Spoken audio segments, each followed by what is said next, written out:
Up next, Balitang Hali on GTV.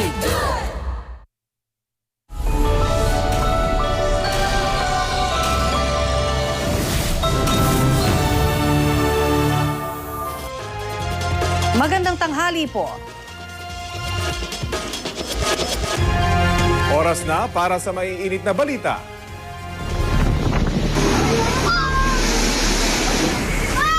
Bagyong Uwan magdamag tinawid ang Luzon.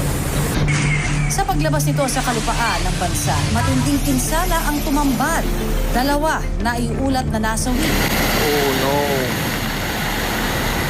Mga kalsada at ilang pantalan, napinsala rin ng bagyo o storm surge. Ilang lugar, walang supply ng kuryente dahil sa mga bumagsak na poste. Sa gitna ng sakuna, tuloy pa rin ang diwa ng bayanihan. Ang mga pinakasariwang balita tungkol sa mga tinamaan ng Bagyong Uwan, tutukan live!